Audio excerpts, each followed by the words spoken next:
So have you ever been maybe browsing online, you're eyeing something tempting, and then you see that little button pop up at checkout, the buy now, pay later one? Oh, yeah. It's kind of hard to miss these days, right? Totally. Yeah. It's really changed how a lot of us think about buying things, especially bigger ticket items. And, well, it makes you wonder about the companies behind it. Like, how do they actually work? Are Mhm. they, sustainable? Exactly. So today we're doing a deep dive into one of the big names in this space, Affirm Holdings, Inc. We've been going through their latest financial reports, SEC filings, Mm, really trying to get under the hood. sounds good. Yeah, our mission here is to unpack Affirm's way of doing consumer finance, look at their recent performance, the tech that's driving it all, Uh-huh. and importantly, dissect the big risks and opportunities they're facing. Because it's a really fast-moving market out there. Absolutely. And Affirm, right up front, they state their mission pretty clearly. It's to deliver honest financial products that improve lives. Honest financial products. Yeah, and I think that's more than just, marketing fluff. It really frames how they try to position themselves against, say, traditional credit options. It's a useful lens for understanding their whole approach. Okay, so let's unpack that mission then in Affirm's main product. Yeah. For us, the consumer, it's paying over time, Yeah. right? But what seems different, based on the reports, are the terms. Right. They talk about fixed amounts, no deferred interest, no late fees, no penalties. That that feels pretty different from some credit cards, doesn't it? Yeah. Where things can kind of spiral. It really does. And that's intentional. They call it consumer first borrowing. Now, the loans might be 0% APR or they might have interest. Okay, But, and this is the crucial part you mentioned, any interest is fixed. It doesn't compound. So you know exactly what you'll owe in total right from the start. that's clear. And what's really interesting, I think, is that Affirm underwrites every single transaction individually. Wait, every single one? Not just like giving you a credit limit? No, exactly. It's not like a credit card with one big limit. They assess your ability to repay for that specific purchase at that moment. That's a key difference in how they manage risk. Very granular. Huh. That sounds good for consumers, especially if you're trying to budget carefully. But what about the businesses? Why do merchants sign up to offer Affirm? What's the value for them? Ah, good question. For merchants, Affirm is pitched as a tool for growth. Okay. They use it to get incremental sales, sales they might have missed otherwise. It helps them reach new customers, maybe younger ones or ones without traditional credit, Right. and it can boost conversion rates, fewer abandoned carts at checkout, basically. Plus, merchants often like that Affirm handles the lending regulation side of things. Oh, so they don't have to worry about that complexity. Exactly. They can focus on selling. Merchants get choices too, offering 0% APR, maybe interest-bearing loans, running special promotions sponsored by the brand, and they get access to a dashboard with analytics. And didn't the reports mention something about unique data? Insights merchants can't get easily elsewhere. And Yes, that's highlighted.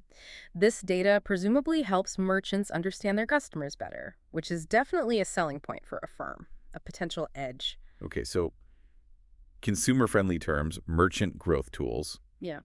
Sounds like the technology underneath must be pretty central to making all this work smoothly. Oh, absolutely. Affirm definitely flags its tech, its underwriting, its risk management as core strengths. So how does that actually give them an advantage? This is really where Affirm claims its secret sauce lies. They talk about their proprietary tech built on a cloud-first platform.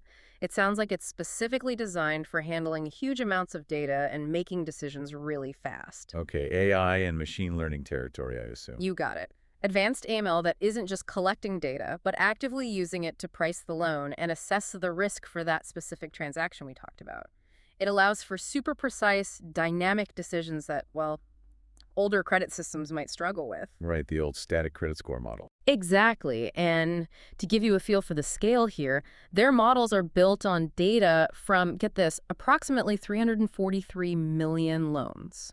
Wow, 343 million loans. Wow, 343 million. That's a lot of data points. It's massive, and it's Yeah. constantly growing. The crucial thing is these ML models are designed to learn. They get better, more accurate, more efficient with every transaction that goes through the system. It's like a self-improving engine. Okay, that makes total sense. So this must feed right into what they call network effects, right? How does having more data, more users, more merchants all loop together to make the business stronger? Yes, it creates this really powerful, self-reinforcing cycle.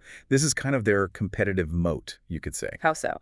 Well, think about it. More consumers using Affirm makes it more attractive for merchants to offer it. Uh-huh. More places to use it. Right. And more merchants offering it gives consumers more reasons to use Affirm. But the real kicker is the data from repeat users. Of the loyal customers. Exactly. More transactions, especially from people who use Affirm again and again, means richer, deeper data for their models. The filings say this leads to better underwriting decisions and therefore generally results in lower provision for credit losses and processing and servicing expenses. Lower risk, lower costs. Makes sense. And they threw out a big number for fiscal year 2025. 95% of the transactions facilitated through our platform were driven by repeat consumers. 95% Seriously, from repeat customers. 95%. That's what the report states for FY25 transactions. Wow, that says a lot about customer loyalty, or at least habit.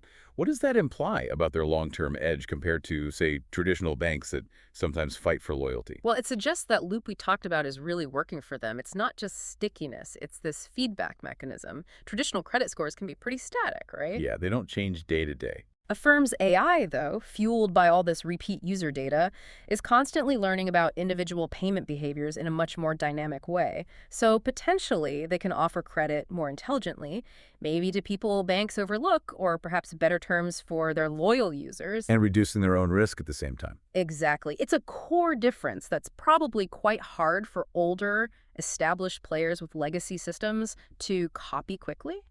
Okay, so we've got the how it works and the tech engine, but Yeah. the numbers tell the story. Let's dig into the financials.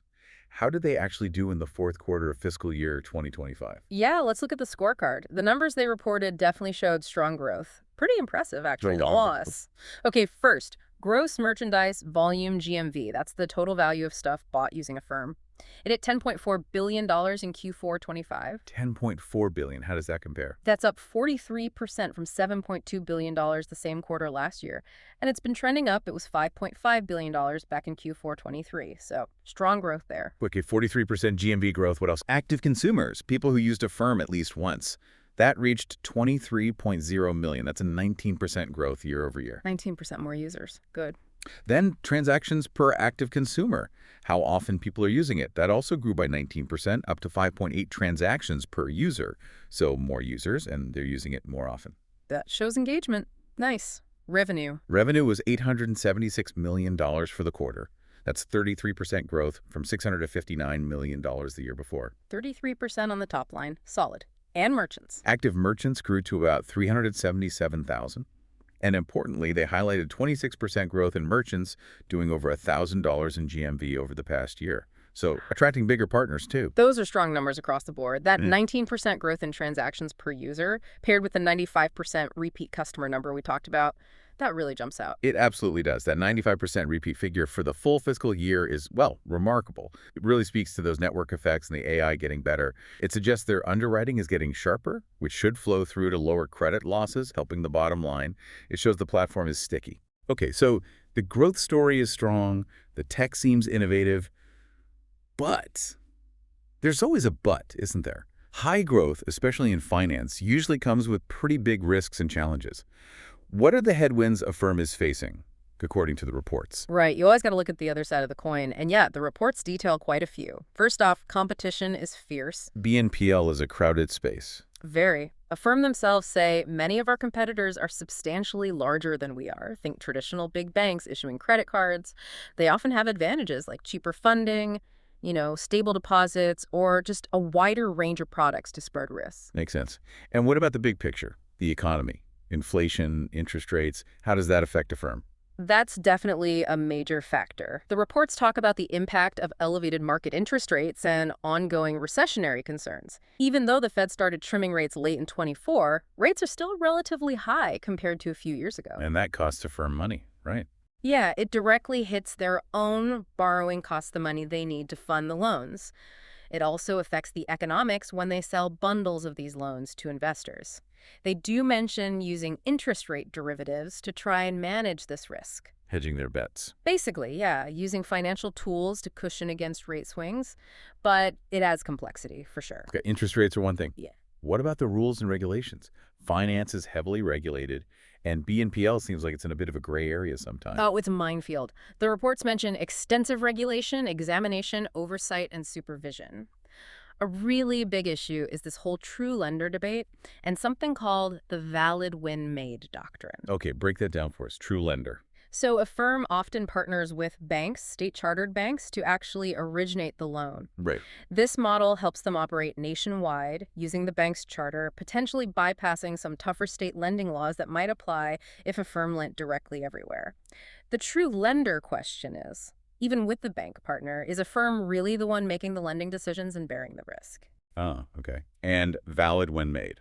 That asks if a loan, which was perfectly legal when the bank made it, stays legal if it's then sold or transferred to a non-bank like a firm. There have been legal challenges around this. So if regulators or courts rule against them on these points, It could be a huge problem. They mention risks like needing to completely change your model, facing penalties, fines, litigation, or regulatory enforcement. It's a fundamental challenge to how many BNPLs operate. wow. And that's besides all the standard consumer protection laws they need to follow, IFTA, GDPR for data privacy, CCPA in California, CPRA. Failure there could mean civil and criminal liability. It's complex. It really sounds like it. A lot of legal hurdles. The reports also mentioned securities class action lawsuit. What's that about? Yeah, there's a specific case mentioned, Kushner v. Affirm Holdings, Inc. Essentially, the plaintiffs allege Affirm misled investors about things like how much consumer debt people were taking on, whether they were sort of bending regulatory rules. Regulatory arbitrage. Yeah, that term was used. Also about their data practices and how vulnerable the business was to rising interest rates.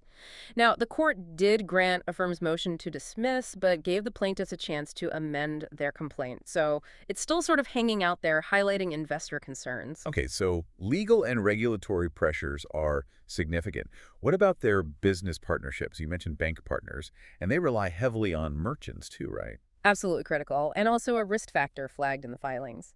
They note a concentration of a large percentage of its revenue and GMV with a small number of merchant partners and commerce platforms. So losing even one big partner could hurt. Definitely could have a material impact. And similarly, their reliance on those existing originating bank partners like Celtic Bank and Lead Bank is huge. If those relationships change or end, that's a major operational risk. Got it.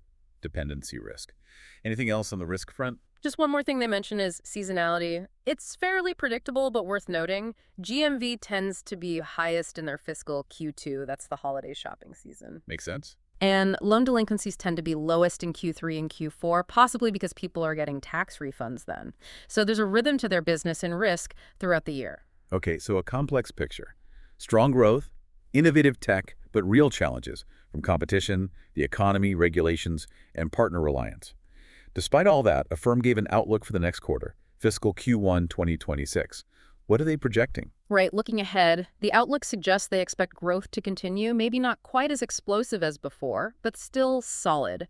And interestingly, they signal improving credit quality. Okay, numbers. For Q1 26, they're forecasting GMV between $10.1 billion and $10.40 billion.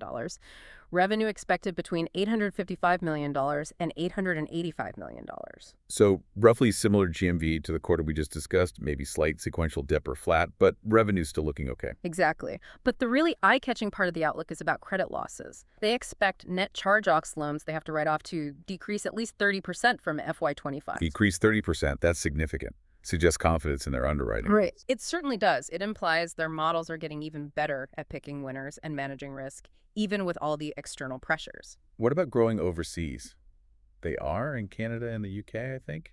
Is that a big focus now? They mention international expansion, yes, and they do operate outside the U.S. with plans for Europe and Australia, too. But the filings are quite clear that expansion outside of North America is not expected to be a material growth contributor during FY26. Okay, so the focus, for now at least, remains mainly North America. Seems that way for the immediate future, based on their outlook. All right. We've covered a ton of ground: the business model, the tech, the impressive growth, but also the very real risks and regulatory hurdles. So, stepping back, what's your takeaway from this deep dive into Affirm? How do you see it in the bigger picture of digital finance? Well, what strikes me is how Affirm really embodies this push for disruption in finance. They're using technology, specifically data and AI, to challenge traditional lending models with something they frame as more transparent and user-friendly. Yeah, that honest products mission. Right. And they've clearly shown they can achieve significant growth and build a loyal customer base powered by that tech and the network effects we discussed. That 95% repeat transaction rate is hard to ignore. Definitely. So we've got this picture. Innovative tech, consumer-friendly approach, really strong growth numbers, but all playing out against this backdrop of, tough competition, economic uncertainty, and a really complex, potentially shifting regulatory landscape. Exactly. It's a fascinating balancing act. It really is. And it leaves you, the listener, with maybe a final thought to chew on. As companies like Affirm continue to reshape how we shop and borrow, how much honesty and actual improvement of lives, that core mission will the market ultimately demand? And how will companies successfully balance that against the need for profitability and navigating all those regulatory pressures in the long haul? That's the billion-dollar question, isn't it? It certainly is. Yeah. Something to think about. Thanks for joining us on this deep dive.